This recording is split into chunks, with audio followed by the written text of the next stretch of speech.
Assalamualaikum warahmatullahi wabarakatuh. Perkenalkan, nama saya Yoga Pranata, NIM 1963-11115. Baiklah, di sini saya sedikit akan menjelaskan tentang matematika ekonomi. Matematika merupakan salah satu ilmu yang banyak dimanfaatkan dalam kehidupan sehari-hari, baik secara umum maupun secara khusus. Secara umum, matematika digunakan dalam transaksi perdagangan, pertukangan, dan masih banyak lagi. Terutama di masa sekarang, ketika segala sesuatu dapat dilakukan dengan komputer, matematika menjadi salah satu bahasa yang paling efektif dan efisien. Tidak hanya itu, di bidang ekonomi, matematika memiliki peran yang sangat penting.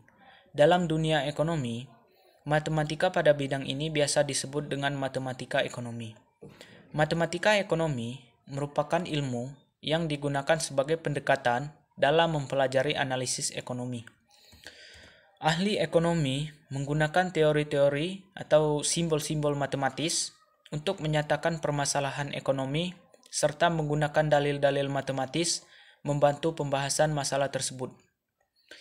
Matematika ekonomi digunakan dalam berbagai ilmu lain seperti ekonomi mikro, ekonomi makro, metode kuantitatif, ekonomi keuangan, serta ilmu-ilmu lain yang membutuhkan alat analisis dalam pendekatannya.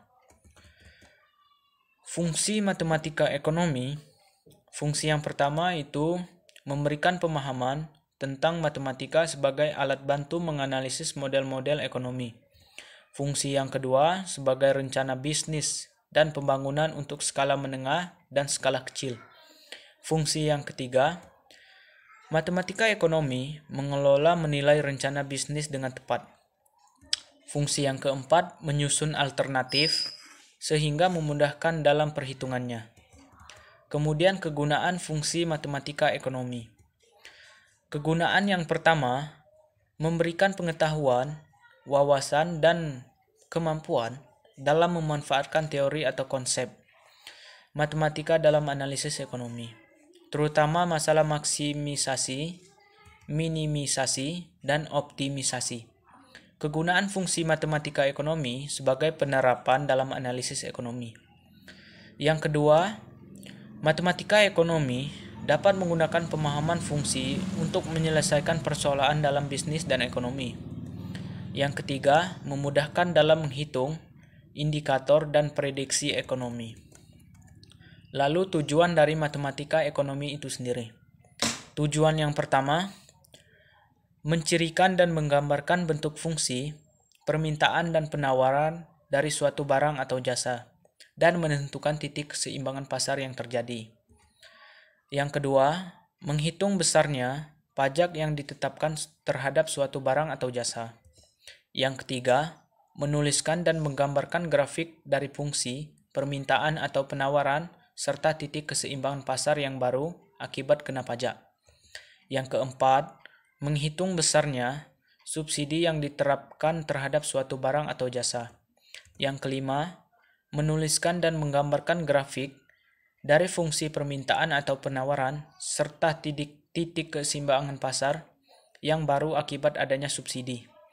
Yang keenam, menghitung besarnya utilitas atau kepuasan, kegunaan yang diperoleh dari mengkonsumsi suatu barang atau jasa.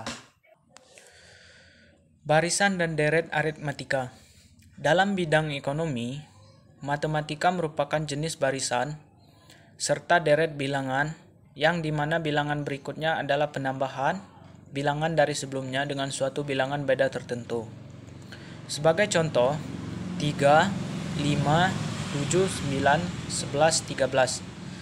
Barisan aritmatika ini bisa juga dinyatakan dengan penggunaan rumus sebagai berikut, yaitu A, A ditambah B, A ditambah 2B, A ditambah 3B. Kemudian pengertian dari barisan. Barisan merupakan suatu urutan dari suatu anggota himpunan yang dilandasi dengan suatu aturan tertentu.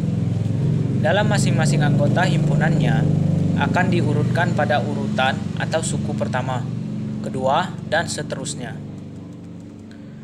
Untuk menyatakan suatu urutan atau suku ke n dari suatu barisan, bisa kita notasikan dengan lambang UN. Barisan juga dapat diartikan sebagai fungsi dari bilangan asli atau fungsi yang dominannya merupakan himpunan bilangan asli.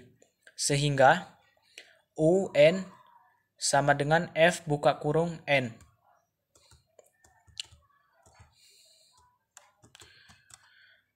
Pengertian dari barisan aritmatika. Baris aritmatika merupakan suatu baris di mana nilai pada masing-masing sukunya diperoleh dari suku sebelumnya lewat penjumlahan atau pengurangan dengan suatu bilangan B. Selisih antara nilai suku-suku yang berdekatan tersebut selalu sama, yakni B. Maka rumusnya UN dikurang U buka kurung N minus 1 tutup kurung sama dengan B.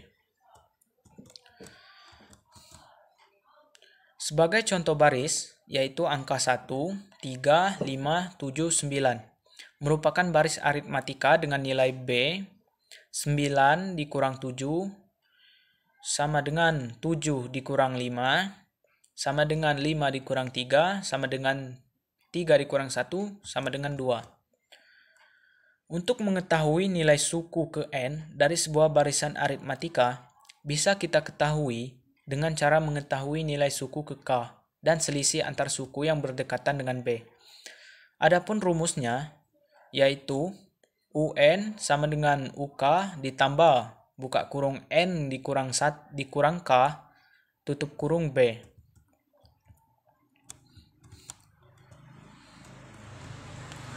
Lalu deret aritmatika. Deret merupakan suatu penjumlahan dari anggota-anggota sebuah barisan. Contoh dari deret yaitu angka 1 ditambah 2 tambah 3 tambah 4 tambah 5 tambah 6 tambah 7 tambah 8 tambah 9. Kemudian 2 tambah 5 tambah 8 tambah 11 tambah 14 tambah 17. Lalu 13 ditambah 11 ditambah 9 ditambah 7 ditambah 5 ditambah 3. Itu adalah contoh dari deret. Pengertian dari deret aritmatika merupakan suatu penjumlahan antar suku-suku dari sebuah barisan aritmatika, penjumlahan dari suku-suku pertama sehingga suku ke N barisan aritmatika tersebut bisa dihitung sebagai Sn sama dengan U1 ditambah U2 ditambah U3 ditambah U buka kurung N-1 tutup kurung. Jika hanya diketahui nilai A merupakan suku pertama serta nilainya merupakan suku ke N, maka nilai deret aritmatikanya yakni Sn sama dengan N garis miring 2 buka kurung A ditambah UN tutup kurung. Lalu geometri. Barisan geometri merupakan suatu barisan dengan pembanding antara dua suku berurutan yang selalu bersifat tetap. Pembanding dari dua suku berurutan tersebut dinamakan sebagai rasio, yang biasa dinotasikan dengan penggunaan huruf R. Adapun rumus umumnya, R sama dengan UN seper UN-1. Rumus suku ke N pada barisan geometri, UN sama dengan AR N-1. Keterangan dari rumus tersebut ialah UN merupakan suku ke N, A merupakan suku pertama, R merupakan rasio, kemudian N merupakan banyak suku.